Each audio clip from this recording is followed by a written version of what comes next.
ಬನ್ನಿ ಸ್ನೇಹಿತರೆ, ನಮ್ಮ ನಮಸ್ತೆ ಹಿಂದೂಸ್ತಾನ್ ಇಂದಿನ ಎಪಿಸೋಡ್ಗೆ ಎಲ್ಲರಿಗೂ ಸ್ವಾಗತ ಸುಸ್ವಾಗತ. ನೋಡಿ, ಈ ಎಪಿಸೋಡ್ ನೋಡಬೇಕು ಅಂದರೆ ಒಂದು ಹೆಣ್ಮಕ್ಳುಗಳು ಬಸ್ ಹತ್ತುತ್ತಾ ಇದ್ದಾರೆ. ಅದು ನೋಡಬೇಕು. ಅದು ಪ್ಲೇಸ್ ಬಂದ್ಬಿಟ್ಟು ಸವದತ್ತಿ, ಧಾರವಾಡದಿಂದ 45-50 ಕಿಲೋಮೀಟರ್ ದೂರದಲ್ಲಿದೆ.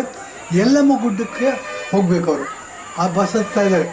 ಏನು ಅಂದರೆ ಬಸ್ಸಿನ ಕೆಪಾಸಿಟಿ ಇರೋದು ಸುಮಾರು 60 ಸೀಟು ಅಂತ ನೋಷನಲ್ ಆಗಿ ತೊಗೋತಿದ್ದೀನಿ ನನ್ನ ಹೆಸರು, 60 ಸೀಟು. ಆದರೆ ಈ ಬಸ್ಸಲ್ಲಿ ಹತ್ತಕ್ಕಂಥ ಜನ ಕೂತಿರೋರು ಮತ್ತು ಹತ್ತಕ್ಕೆ ಪ್ರಯತ್ನ ಪಡ್ತಿರೋರು ಸುಮಾರು 200 ಜನ ಇದ್ದಾರೆ. 200 ಜನದಲ್ಲಿ 150 ಜನ ಹೆಣ್ಮಕ್ಳಿದ್ದಾರೆ. ಹೆಣ್ಮಕ್ಳು ಅಂತಂದರೆ ಎಲ್ಲರ ಕೈನಲ್ಲಿ ಆಧಾರ್ ಕಾರ್ಡ್ ಇದೆ. ಏನು ಅಂದರೆ ಸಿದ್ದರಾಮಯ್ಯ ಫ್ರೀ ಬಸ್ ಮಾಡಿದ್ದಾರೆ, ಸ್ತ್ರೀ ಶಕ್ತಿ ಮಾಡಿದ್ದಾರೆ. ನಾವು ಯಲ್ಲಮ್ಮ ಗುಡ್ಡಕ್ಕೆ ಹೋಗಿ ಸುಮ್ಮನೆ ಯಲ್ಲಮ್ಮ ಗುಡ್ಡಕ್ಕೆ ಹೋಗ್ತಾರೆ.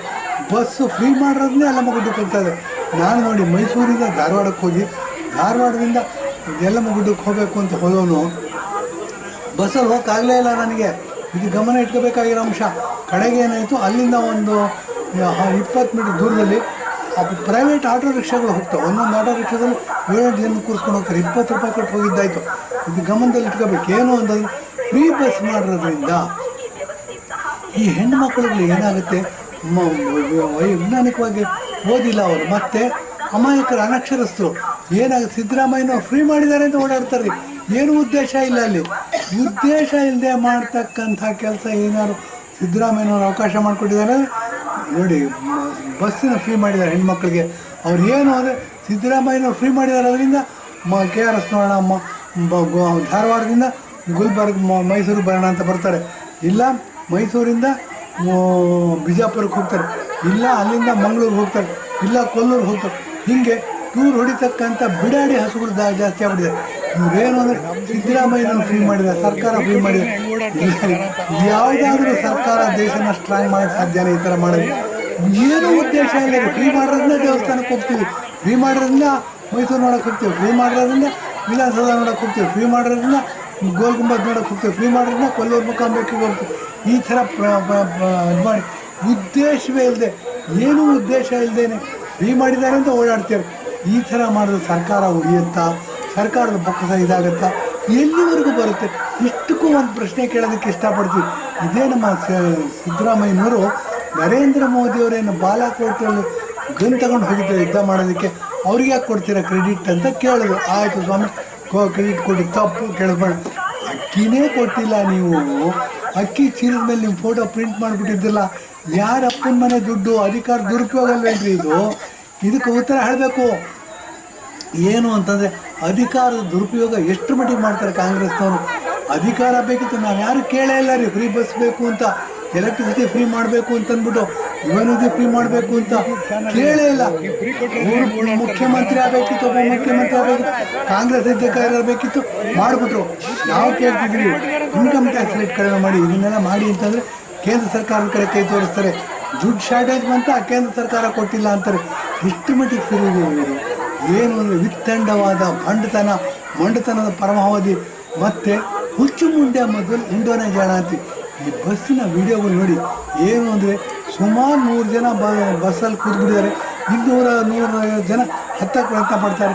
ಅದರಲ್ಲಿ 60-75% ಹೆಣ್ಮಕ್ಳು. ಅಲ್ಲಿ ಹೋಗೋಕ್ಕೆ ಆಗೋದಿಲ್ಲ ರೀ. ಏನು ಅಂತ ಹೆಣ್ಮಕ್ಳು ಇಷ್ಟು ದಡುತಿಯಾಗಿರ್ತಾರೆ. ನಾವೆಲ್ಲ ತಳ್ಳಿಗಿರೋರು ಹೋಗ್ಬಿಟ್ರೆ ಅಪ್ಪಚ್ಚಿ ಆಗ್ಬಿಡ್ತೀವಿ, ಹೋಳಿಗೆ ಆಗಿ ಹೋಗ್ಬಿಡ್ತೀವಿ. ಆದ್ದರಿಂದ ಏನು ಕಾಂಗ್ರೆಸ್ನವರು ಫ್ರೀ ಬಸ್ ಮಾಡಿದ್ದಾರೆ, ಫ್ರೀ ಬೀಡು ಕೊಟ್ಟಿದ್ದಾರೆ. ಇದ್ಯಾವುದು ಶಾಶ್ವತ ಪರಿಹಾರ ಅಲ್ಲ. ಶಾಶ್ವತ ಪರಿಹಾರ ಅಂತಂದರೆ ನೋಡಿ, ನರೇಂದ್ರ ಮೋದಿಯವರು ಉಜ್ವಲ ಸ್ಕೀಮ್ ಮಾಡಿದ್ದಾರೆ. ಉಜ್ವಲ ಸ್ಕೀಮಲ್ಲಿ ಏನು ಮಾಡಿದ್ದಾರೆ, ಎಲ್ರಿಗೂ ಗ್ಯಾಸ್ ಕೊಟ್ಟಿದ್ದಾರೆ, ಗ್ಯಾಸ್ ಕನೆಕ್ಷನ್ ಕೊಟ್ಟಿದ್ದಾರೆ. ನಮಗೆ ಸ್ವಲ್ಪ ಹೆಚ್ಚು ದುಡ್ಡು ಕೊಡಬೇಕಾಗಿದೆ. ಇದು ದೇಶ ಕಟ್ಟತಕ್ಕಂಥ ಕೆಲಸಕ್ಕೋಸ್ಕರ ಕೊಟ್ಟಿದ್ದೀವಿ. ಯೋಧರು ಗಡಿನಲ್ಲಿ ಪ್ರಾಣ ಕೊಡ್ತಾರೆ. ನಾವು 120 ರೂಪಾಯಿ 30 ರೂಪಾಯಿ ಜಾಸ್ತಿ ಕೊಟ್ಟರೆ ಏನು ಪ್ರಾಣ ಹೋಗೋದಿಲ್ಲ. ಅದು ಹೋಯ್ತು ಅಂತ ಟಿ ವಿನವರು ಬಡ್ಕೋತಾರೆ. ರೇಟ್ ಜಾಸ್ತಿ ಆಗೋಗ್ಬಿಟ್ಟಿದೆಯಂತೆ, ಅದು ಜಾಸ್ತಿ ಎಂಥ ಬದನೆಕಾಯಿ ಪ್ರಾಣನೇ ಕೊಟ್ಟಿದ್ದಾರೆ ರೀ. ಚಂದ್ರಶೇಖರ್ ಆಜಾದ್ ಪ್ರಾಣ ಕೊಟ್ಟಿದ್ದಾರೆ, ಭಗತ್ ಸಿಂಗ್ ಪ್ರಾಣ ಕೊಟ್ಟಿದ್ದಾರೆ, ಮತ್ತು ನೇತಾಜಿ ಸುಭಾಷ್ ಚಂದ್ರ ಬೋಸ್ ಪ್ರಾಣ ಕೊಟ್ಟಿದ್ದಾರೆ. ಅದೆಲ್ಲದಕ್ಕಿಂತ ದೊಡ್ಡ ತ್ಯಾಗ ಅಲ್ಲ. ಮತ್ತು ದೇಶ ಕಟ್ಟೋ ಕೆಲಸ ಆಗ್ತಾಯಿದೆ ಇಲ್ಲಿ. ಏನು ಉಜ್ವಲ ಸ್ಕೀಮಲ್ಲಿ ಗ್ಯಾಸ್ ಕೊಟ್ಟಿದ್ದಾರೆ. ಬನ್ನಿ, ಯಾರು ಮರನ ಕಡಿದ್ಬಿಟ್ಟು ನೀರನ್ನ ಕಾಯಿಸ್ಕೊತಿದ್ರು, ಮರನ ಕಡಿದ್ಬಿಟ್ಟು ಅಡುಗೆ ಮಾಡ್ತಿದ್ರು, ಅವ್ರಿಗೆ ಗ್ಯಾಸ್ ಕೊಟ್ಟಿದ್ದಾರೆ. ಅವ್ರ ಗ್ಯಾಸೆಲ್ಲ ಮಾಡೋದ್ರಿಂದ ಅವರ ಬದುಕು ಇಂಪ್ರೂವ್ ಆಗಿದೆ, ಸ್ಟ್ಯಾಂಡರ್ಡ್ ಇಂಪ್ರೂವ್ ಆಗಿದೆ. ಹೊಗೆ ನಲ್ಲಿ ಅಡುಗೆ ಮಾಡ್ತಿದ್ರು, ಆರೋಗ್ಯ ಕೆಡೋದು. ಗ್ಯಾಸಲ್ಲಿ ಅಡುಗೆ ಮಾಡೋದ್ರಿಂದ ಅವ್ರ ಶ್ವಾಸಕೋಶಗಳು ಭಾಳ ಆರೋಗ್ಯವಾಗಿವೆ. ಅವರ ಆಸ್ಪತ್ರೆಗೆ ಅಲಿಯೋದು ತಪ್ಪಿದೆ. ಮತ್ತು ಪರಿಸರ ನಾಶ ಆಗೋದು ತಪ್ಪಿಸಿದ್ದಾರೆ. ಪರಿಸರ ಉಳಿತಾಯ ಆಗ್ತಾಯಿದೆ. ಈಗೆಲ್ಲ ಉಳಿತಾಯ ಆಗೋದ್ರಿಂದ ನೂರಾರು ವರ್ಷ ಬದುಕು ಕಟ್ಕೊಳ್ಳೋದಕ್ಕೆ ಸಹಾಯ ಮಾಡಿದ್ದಾರೆ. ಈ ಥರದ ಇದು ಶಾಶ್ವತವಾದ ಕೆಲಸಗಳನ್ನ ಮಾಡಬೇಕು. ಇದೆಲ್ಲೋ ಕೊಟ್ಬಿಟ್ರು, ಫ್ರೀ ಕೊಟ್ಬಿಟ್ರು, ಎಲೆಕ್ಷನ್ನು, ಲೋಕಸಭೆ ಎಲೆಕ್ಷನ್ನ ಮುಗಿಯೋಷ್ಟೊತ್ತಿಗೆ ಎಲ್ಲ ಬಂದಾಗ ಹೋಗುತ್ತೆ. ಖಂಡಿತ ಬರೆದಿಟ್ಕೊಳ್ಳಿ. ಯಾಕೆ ಅಂತಂದರೆ ಇವ್ರ ಜೀವ ಇರೋದು, ಇವ್ರ ಹಾರಾಟ ನಡೆಸೋದು, ಇವ್ರು ಎಗರಾಡ್ತಿರೋದು ಏನಿದೆ ಇವ್ರು ಎಲೆಕ್ಷನ್, ಲೋಕಸಭಾ ಎಲೆಕ್ಷನ್ವರೆಗೂ ಮಾತ್ರ. ಆಮೇಲೆ ಕೇಂದ್ರ ಸರ್ಕಾರದ ಕೈ ತೋರಿಸಿ ಅವ್ರು ದುಡ್ಡು ಕೊಟ್ಟಿಲ್ಲ, ಎಲ್ಲ ಸ್ಟಾಪ್ ಮಾಡಿದ್ದೀವಿ ಅಂತ ಹೇಳ್ತಾರೆ. ಇದು ಶಾತ ಸಿದ್ಧ ಅಂತ ಹೇಳಿ ಇಂದಿನ ಎಪಿಸೋಡ್ ಮುಗಿಸ್ತಾ ಇದ್ದೀವಿ. ಧನ್ಯವಾದ, ನಮಸ್ಕಾರ.